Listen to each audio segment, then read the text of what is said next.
अब हम origin and development of sociology पढ़ने लगे हैं, ठीक है। इंट्रोडक्शन।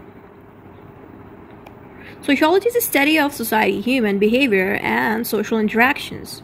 जो सोशियोलॉजी है वो स्टडी करता है सोसाइटी को और ह्यूमन के बिहेवियर्स को और इंसानों के एक दूसरे के साथ सोशल इंटरेक्शन को, ठीक है। It helps us understand how societies function and how individuals interact with these societies। यहाँ पे ये कह रहे हैं कि जो सोशियोलॉजी है वो हमें ये हेल्प करता है कि सोसाइटीज़ चलती कैसे हैं, सोसाइटीज़ वर्क कैसे करती हैं, सोसाइटीज़ फंक्शंस कैसे करती हैं, ठीक है। उसके अलावा हमें सोशियोलॉजी ये भी सिखाता है कि जो इंडिविजुअल्स हैं, जो इंसान हैं, वो सोसाइटी के अंदर किस तरह से इंटरेक्ट करते हैं। इंटरेक्ट मीन्स कि इंसान एक दूसरे के साथ कैसे बातें करते हैं, इंसान जो है एजुकेशन कैसे लेते हैं, इंसान कैसे इन सोसाइटीज़ में चल रहे हैं। तो ये चीज़ें हमें सोशियोलॉजी का सब्जेक्ट सिखाता है।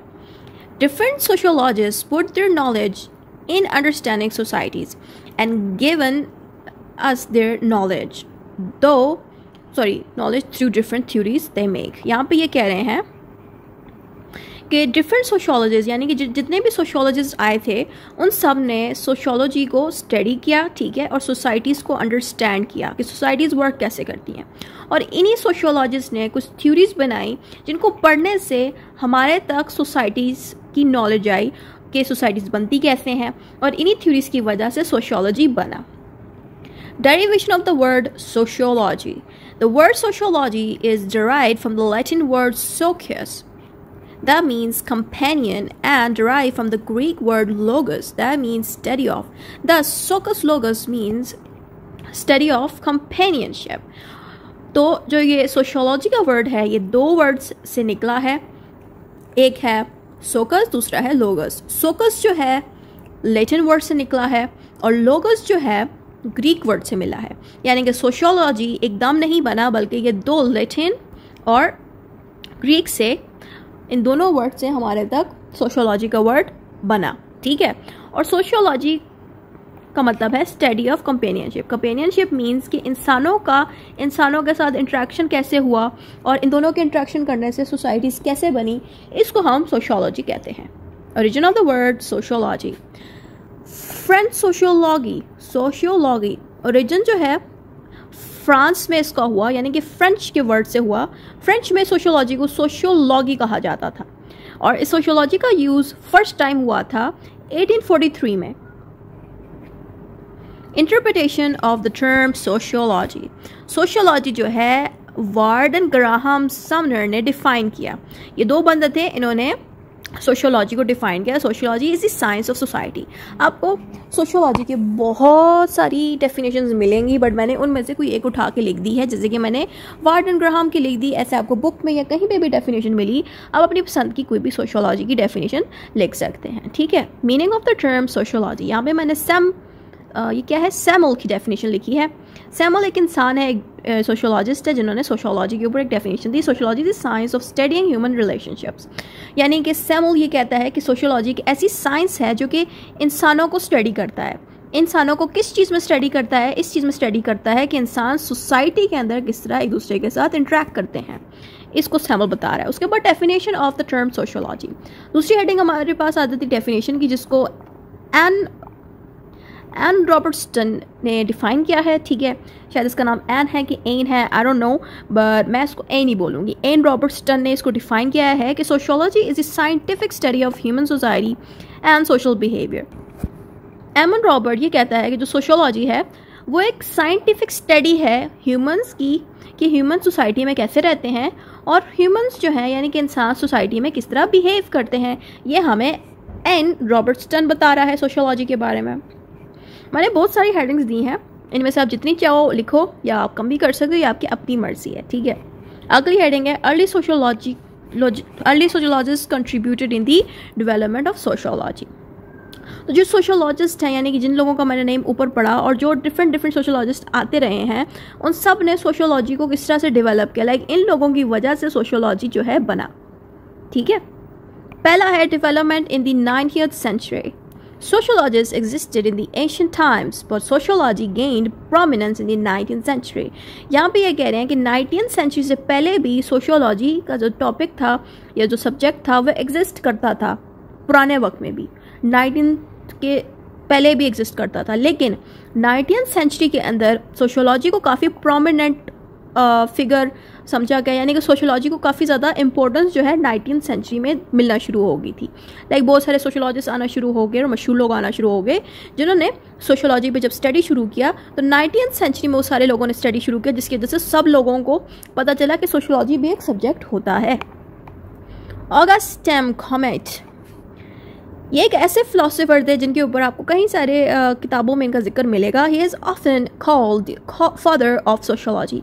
इनको हम फादर ऑफ सोशियोलॉजी भी कहते हैं क्योंकि इन्होंने बहुत ज़्यादा सोशियोलॉजी के ऊपर डिफरेंट थ्योरीज लिखी कि सोशियोलॉजी बनी कैसे, सोसाइटीज़ कैसे बनी। तो इस बंदे ने बहुत ज़्यादा सोशियोलॉजी के ऊपर थ्योरीज लिखी। Because he gathered scientific study of society, August comet was a French philosopher. इनको हम फ्रेंच फिलोसोफर कहते हैं, ठीक है, क्योंकि ये फ्रांस के एक सोशियोलॉजिस्ट हैं, ठीक है। इन्होंने फ्रांस में बहुत सारी सोशियोलॉजी रिलेटेड टॉपिक्स को लिखा, थ्योरीज लिखी, ठीक है।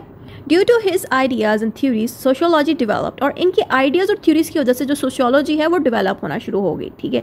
डेवलप ऑफ सोशियोलॉजी का मतलब ये होता है कि देखो सोशियोलॉजी का जो सब्जेक्ट था ना पुराने वक्तों में उसके अंदर इतनी सारे टॉपिक्स मौजूद नहीं थे, लेकिन ये जो ऑगस्ट कॉमेट हो गया, डिफरेंट सोशियोलॉजिस्ट हो गए, इन्होंने डिफरेंट चीज़ों पर जब स्टडी किया तो इनकी स्टडीज़ में बहुत सारी थ्योरीज बनना शुरू हो गई। लेकिन इन्होंने अपनी स्टडीज़ पे कुछ थ्योरीज बनाना शुरू की कि जो है सोसाइटी किस तरह बनी। पहले रिच पीपल होते थे और रिच पीपल के बाद फिर पुअर पीपल आए, फिर पुअर पीपल के अलग से कम्युनिटी बनी, रिच के अलग से। मतलब इन्होंने जो भी स्टडी किया सोसाइटी को उसके बारे में वो अपनी थ्योरीज में लिखते थे। फिर इन थ्योरीज को सोशियोलॉजी में ऐड करना शुरू कर दिया लोगों ने, ठीक है। उससे क्या हुआ कि सोशियोलॉजी बेहतर हो गई और लोगों को सोसाइटी के बारे में अच्छे से समझ आना शुरू होगी। तो इसलिए कहते हैं कि जितने भी ये सोशियोलॉजिस्ट हैं इन्होंने सोशियोलॉजी को डेवलप किया। Furthermore he made a famous theory called survival of the fittest. यहाँ पे जो ये बात लिखी survival of the fittest means कि जो भी सोसाइटी में जो बहुत ज़्यादा पावरफुल लोग थे, जो समझदार लोग थे, वो लोग आज भी एग्जिस्ट करते हैं हमारी सोसाइटी में। और जो पास्ट के दौर में जो लोग कमज़ोर थे, जिनको ये नहीं पता था कि हमें सर्वाइव कैसे करना है, अपनी सोसाइटी को चलाना कैसे है, वो लोग उसी दौर में ही ख़त्म हो गए थे। तो ये बंदा जो है ये हमें ये सिखाता है कि जो लोग पास्ट में ज़्यादा स्ट्रॉन्ग थे, जिनकी थिंकिंग अच्छी थी, जो समझदार थे, जो फिटेस्ट थे, वो आज के दौर में भी ज़िंदा हैं, उनकी सोसाइटी आज भी एग्जिस्ट करती है।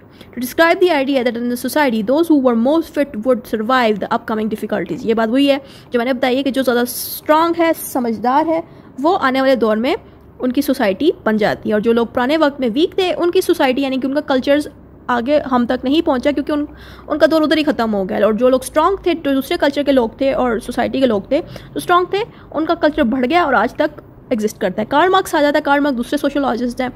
इन्होंने डिफरेंट क्लासेस पे थ्योरीज बनाई थी, ठीक है। क्लासेस यानी कि अपर क्लास, अपर यानी कि जो अमीर क्लास थी, जो अमीर लोग थे, फिर आते हैं लोअर क्लास आते हैं, फिर मिडिल क्लास के भी लोग आ जाते हैं, ठीक है। यानी कि जो कम अमीर हों, जिनके पास कम फैसिलिटीज़ हो। लाइक ये जो इंसान थे ना, इन्होंने लोगों के ऊपर रिसर्च की कि डिफरेंट सोसाइटी में ये लोग क्या कर रहे हैं, ठीक है, इनके होने से क्या फ़ायदा होता है, इनके ना होने से क्या होगा। तो ये चीज़ें हमें कार्ल मार्क्स की थ्योरीज में पढ़ने को मिलती हैं। Karl Marx was a famous sociologist who made a theory on class differences which got very famous in the early 19th। Basically 19th century में कार्ल मार्क्स ने क्लासेस के ऊपर रिसर्च की और वो काफ़ी फेमस हो गया। कार्ल मार्क्स एक जर्मन फिलोसोफर हैं, इनको इकोनॉमिस्ट भी कहा जाता है और इनको सोशियोलॉजी का साइंटिस्ट भी कहा जाता है। He made the theory on classes that how this classes shape in a society. इन्होंने इस क्लासेस पे थ्योरीज बनाएंगे जो क्लासेस हैं, इनके होने से हमारी सोसाइटी किस तरह बनी। He said a society has different classes of people such as upper class and middle class and third class and so on। तो ये बंदा जो कार्ल मार्क्स है ये हमें ये बताता है कि हमारी सोसाइटी में डिफरेंट क्लासेस मौजूद होती हैं, जैसे कि एक अपर क्लास होती है, एक मिडिल क्लास होती है, थर्ड क्लास होती है, और वैसे ही बहुत सारी और क्लासेस एग्जिस्ट करती हैं। These different classes create inequality। और इन क्लासेस के होने से क्या होता है कि हमारी सोसाइटी में इनइक्वालिटीज़ पैदा होती हैं। लाइक जो इंसान ज़्यादा रिच होगा, अमीर होगा, वो अपर क्लास में होगा। रिच होने से क्या होगा, उसके पास सारी फैसिलिटीज़ मौजूद होंगी। फैसिलिटीज़ मीन्स कि उसके पास अच्छा खाना मौजूद होगा, अच्छा पानी होगा, स्कूल भी अच्छे मौजूद होंगे, अच्छी एजुकेशन उनको मिलेगी। और जो उससे कम पैसे रखते होंगे यानी कि मिडिल क्लास के होंगे, उनके पास कम फैसिलिटीज़ होंगी। इससे क्या होगा, इनइक्वालिटीज़ फैलेंगी। तो ये हमें कार्ल मार्क्स ने सिखाया। Karl Marx develop sociology and introduced us with class system. In the society. और कार्ल मार्क्स की वजह से ये हुआ कि हमें सोसाइटी के बारे में ये पता चला कि सोसाइटी में क्लासेस मौजूद होती हैं। तो इस तरह से हमारे पास सोशियोलॉजी डेवलप हुई इस कार्ल मार्क्स की वजह से भी। अब हम मज़ीद इसको पढ़ते हैं। And sociologist who is often regarded as one of the founder of sociology. Karl Marx को सोशियोलॉजी का एक फाउंडर भी माना जाता है, यानी कि इन्होंने सोशियोलॉजी को काफ़ी ज़्यादा जो है डेवलप किया। He came up with the idea that we should study society using a scientific method. This basically means we should study sociology just like we study science and understand it. यहाँ पे हमें Karl Marx ये सिखा रहा है कि हमें sociology को उसी तरह ही स्टडी करना चाहिए जैसे हम अदर साइंसेस को स्टडी करते हैं, जैसे कि हम फिज़िक्स को स्टडी करते हैं या मैथ्स को स्टडी करते हैं। वैसे ही कार्ल मार्क्स हमें ये कहता है कि हमें बाकी सब्जेक्ट्स की तरह जैसे कि मैथ्स, फिज़िक्स, कंप्यूटर वगैरह की तरह हमें सोशियोलॉजी को भी स्टडी करना चाहिए ताकि हमें सोसाइटी के बारे में पता चले कि सोसाइटी में ऐसे लोग क्यों रहते हैं और उनके रहने की वजह क्या है। तो ये हमें ये सिखा रहा है।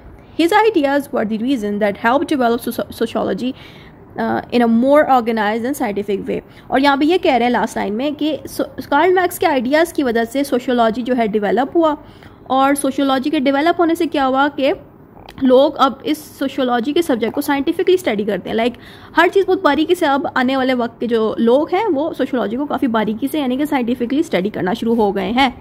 अब आता है हर्बर्ट स्पेंसर। जो थर्ड सोशियोलॉजिस्ट हैं वो है हर्बर्ट स्पेंसर। वैसे तो हमारी हिस्ट्री को अगर देखा जाए तो बहुत सारे सोशियोलॉजिस्ट आए थे, but Herbert Spencer, Karl Marx और जिनके मैंने अभी तक नाम पढ़े हैं ये बहुत ज़्यादा इंपॉर्टेंट है क्योंकि इन्होंने सोशियोलॉजी में बहुत ज़्यादा काम किया है। ठीक है, अब Herbert Spencer was an early sociologist from England, और ये जो थे ये इंग्लैंड के थे। ठीक है, और ही played a key role in developing the field of sociology, और इन्होंने इंग्लैंड के एरिया में सोशियोलॉजी को डेवलप करवाया। Herbert Spencer believe that society evolve and change over time. और हर्बर्ट स्पेंसर जो सोशियोलॉजिस्ट थे उनको लगता था कि जो सोसाइटी है वो चेंज होती रहती थी। ठीक है, इन्होंने उस ज़माने में उसको स्टडी किया था और ये बात हमें बताई थी जो कि हमें आज समझ आ रही है कि आने 19s का जब दौर था तो उस वक्त सोसाइटी डिफरेंट थी, और आज 2024 चल रहा है। आज के ज़माने में आप सोसाइटी में देखो तो काफ़ी चेंजेस आ चुकी हैं। तो ये हर्बर्ट स्पेंसर ने उस ज़माने में हमें बताया कि जो सोसाइटी है वो गुजरते वक्त के साथ चेंज होती है, और जो ह्यूमंस हैं उनकी लिविंग सिस्टम भी चेंज होगा। लाइक पुराने ज़माने में लोग अगर न्यूज़पेपर यूज़ करते थे तो आजकल के दौर में सोशल मीडिया आ गया, लोग सोशल मीडिया से ही न्यूज़ पढ़ लेते हैं। लाइक चेंज आई है ना सोसाइटी में, इस तरह डिफरेंट चेंजेस आ जाती हैं सोसाइटी में। He thought of society as a living thing, and he said that people should figure things out on their own with little government help, because Spencer emphasized on the importance of individual freedom and limited government's involvement. Basically जो Spencer था यानी कि Herbert Spencer है, इनको लगता था कि जो सोसाइटी है वो इंसान की तरह जिंदा है, लाइव है, और सोसाइटी गुजरते वक्त के साथ चेंज भी होती है। तो हर्बर्ट स्पेंसर ये कहता था कि इंसानों को खुद ही मेहनत करनी चाहिए, गवर्नमेंट पर डिपेंड नहीं करना चाहिए कि वो हमारी हेल्प करेगी, ताकि इंसान खुद को खुद डेवलप करें और उनकी सोसाइटी बेहतर हो। ये हमें हर्बर्ट स्पेंसर सिखाता है। अगला है रोल ऑफ एंशिएंट सोसाइटीज़। यहाँ पे दूसरी हेडिंग शुरू हो जाती है, एंशिएंट सोसाइटी का क्या रोल है। Ancient societies help sociologists to develop sociology. Ancient society gives information to sociologists that how people interacted in ancient societies and how they stayed together for so many years. और यहाँ पे basically पुराने ज़माने के societies के बारे में बताया जा रहा है कि आज साल चल रहा है 2024, अभी 2024 है और 2025 आने वाला है। ठीक है, तो 2024 से अगर हम पीछे जाएं तो 19 या मैं ज़्यादा पीछे चली जाती हूँ, 16,000 ईयर्स का जो साल था, बहुत साल पहले, उस ज़माने में जो सोसाइटीज़ थी उसको आजकल के जो सोशियोलॉजिस्ट हैं वो स्टडी करते हैं। क्यों स्टडी करते हैं? ताकि वो ये देख सकें कि इस वाले ईयर में और इस वाली ईयर में सोसाइटी में क्या क्या चेंजेस आई। तो ये बातें यहाँ लिखी हैं कि जो पुराने वक्त की जो सोसाइटीज़ थी उनको सोशियोलॉजिस्ट स्टडी करते हैं ताकि वो ये चीज़ देख सकें कि क्या चीज़ चेंज हुई है, क्या क्या नई नई इन्फॉर्मेशन हमारी सोसाइटी में आई है। तो ये बात यहाँ लिखी है। सोशल चेंजेस भी इसमें इंक्लूड होगा। सोशल चेंजेस वैसे एक अलग से चैप्टर है, बट मैंने उसको इसमें इंक्लूड इसलिए किया है क्योंकि जो सोसाइटी है, हमारी सोसाइटी डेवलप होती है सोशल चेंज से। लाइक सोशल चेंज मीन्स कि सोशल मीडिया का आ जाना। पुराने वक्त में सोशल मीडिया नहीं था, जब सोशल मीडिया आया उससे क्या हुआ कि लोग सोशल मीडिया से भी अर्निंग करना शुरू हो गए हैं। सोशल मीडिया पे भी अपनी प्रमोशन करना शुरू हो गए कि हमारी ये चीज़ें आप खरीद लें। हम लोग सोशल मीडिया पे वो चीज़ें खरीद भी लेते हैं। सोशल मीडिया के अलावा अगर आजकल के दौर में देखें, लोग घर के अंदर बैठ के भी जॉब्स कर लेते हैं। तो पुराने वक्त में ऐसी चीज़ें नहीं होती थी। तो यहाँ पे जो सोशल चेंजेस आए हैं ये क्या चीज़ें हैं, जैसे कि जॉब घर में करना, सोशल मीडिया से अर्निंग करना या चीज़ें बेचना, या जितनी भी चीज़ें हैं, ये सारी चीज़ें जो हैं चेंजेस की वजह से आई हैं। ठीक है, तो इसलिए मैंने सोशल चेंज को भी इसमें इंक्लूड किया है। तो इसमें सबसे पहला चेंज हमारे पास आता है इंडस्ट्री का चेंज, यानी कि पुराने वक्त में जो इंडस्ट्रीज थी वो डिफरेंट थी और आजकल के दौर की इंडस्ट्रीज काफ़ी डिफरेंटली वर्क करती हैं सोसाइटी में। Social changes that occur in the societies help in developing sociology, यानी यहाँ पे ये कह रहे हैं कि जो भी चीज़ें सोसाइटी में चेंज हुई है ना, उस चेंजेस की वजह से सोशियोलॉजी जो है डेवलप होना शुरू हो गया। यानी कि जो सोशियोलॉजी का सब्जेक्ट है वो उतना ही था जितना सोसाइटी में चीज़ें थी। तो जैसे जैसे सोसाइटी में चेंजेस आई वैसे वैसे सोशियोलॉजी में भी चीज़ें ऐड होना शुरू होगी। Different industries were developed that created a big change in society. When industries developed, it increased the economy of the society that created a big change. और जो इंडस्ट्रीज डेवलप होना शुरू हो गई थी हमारे कंट्रीज़ में, यानी कि सोसाइटीज़ के अंदर, उससे क्या हुआ कि जो कंट्री है हमारा बेहतर होना शुरू हो गया और जो सोसाइटी है वो चेंज होना शुरू हो गई। ठीक है। Development of government. Social change occurred in the society by government, politics and government influenced societies and their people. This developed sociology. यहाँ पे ये कह रहे हैं कि गुजरते वक्त के साथ हमारी जो गवर्नमेंट है वो भी चेंज हो गई। गवर्नमेंट चेंज होने से क्या हुआ कि हमारे पॉलिटिक्स और गवर्नमेंट का सिस्टम जितना कुछ भी है वो चेंज हुआ। उससे क्या हुआ कि हमारी सोसाइटी में भी चेंज आया और लोगों में भी चेंज आना शुरू हो गया। Role of religion. रिलीजन का क्या रोल अदा होता है सोसाइटी को चेंज होने में? Religion plays an important role in development of sociology. यहाँ पे कह रहे हैं कि सोशियोलॉजी को डेवलप कराने में भी रिलीजन ने काफ़ी इंपॉर्टेंट रोल अदा किया। If there is a society having all people following Islamic religion, then that society will be called Islamic society. And if Hindus and Christians are also in that same society with Muslims, then different groups will be created within that society, in which every group will follow their own religion, and all of these groups will interact with each other. The interaction of people and development of religion help in developing sociology. यहाँ पे ये कह रहे हैं कि मिसाल के तौर पे एक मुस्लिम इंसान है, यहाँ पे एक हिंदू है, यहाँ पे एक क्रिश्चियन है और डिफरेंट रिलीजन के और भी लोग हैं। तो अगर एक ही सोसाइटी के अंदर अगर मुस्लिम भी है, हिंदू भी है और क्रिश्चियंस भी हैं, तो इनके अपने अपने ग्रुप्स हैं और ये अपने अपने ग्रुप्स एक दूसरे के साथ, यानी कि जब ये इंटरेक्ट करेंगे सोसाइटी के अंदर, उससे होगा कि हमें इनका ह्यूमन बिहेवियर का समझ आएगा कि आपस में कैसे इंटरेक्ट करेंगे डिफरेंट रिलीजन के लोग। तो इससे क्या होगा, इनके इंटरेक्शन से क्या होगा कि हमारी सोशियोलॉजी डेवलप होगी, कि सोशियोलॉजी में ये चीज़ें ऐड की जाएंगी कि डिफरेंट ग्रुप्स के लोग, यानी कि डिफरेंट रिलीजन के लोग एक दूसरे के साथ किस तरह इंटरेक्ट करते हैं, ये चीज़ें भी हमें सोशियोलॉजी में सीखने को मिलेगी। तो इनके इंटरेक्शन से, इनके होने से भी सोशियोलॉजी जो है डेवलप हुई है। ठीक हो गया। अब कंक्लूजन आ जाता है। Sociology is the study of society, social behavior, social groups and human interaction in a society. यहाँ भी ये कह रहे हैं कि जो सोशियोलॉजी है वो एक तरह की स्टडी करता है, किस चीज़ को, सोसाइटी को स्टडी करता है, लोगों के बिहेवियर को स्टडी करता है, लोगों के ग्रुप्स को स्टडी करता है और ह्यूमन के एक दूसरे के साथ इंटरेक्शंस को स्टडी करता है। Sociology looks at how people behave and interact with each other. और जो सोशियोलॉजी का सब्जेक्ट है वो ये चीज़ देखता है कि जो इंसान एक दूसरे के साथ बिहेव कैसे करते हैं। अर्ली सोशियोलॉजिस्ट लाइक ऑगा Comte and Émile Durkheim lead the foundations. यहाँ पे ये कह रहे हैं कि जो पुराने वक्त के सोशियोलॉजिस्ट थे, आप चाहो तो इनका नेम ना भी लिखो, सिर्फ सोशियोलॉजिस्ट भी लिख दो। अब ये लिखो कि जो पुराने वक्त के सोशियोलॉजिस्ट थे उनके होने से जो सोशियोलॉजी है वो डेवलप हुई बहुत ज़्यादा। Many other famous sociologist develop sociology. और आप इसमें एंड पे लिख देना कि डिफरेंट फेमस सोशियोलॉजिस्ट जो थे उन्होंने सोशियोलॉजी के सब्जेक्ट को डेवलप कराने में बहुत हेल्प की। और जितना कुछ भी आपको सोशियोलॉजी का पता है उसको आपने शॉर्ट करके इसकी कंक्लूजन में लिख देना है। This is the topic. Thank you for watching.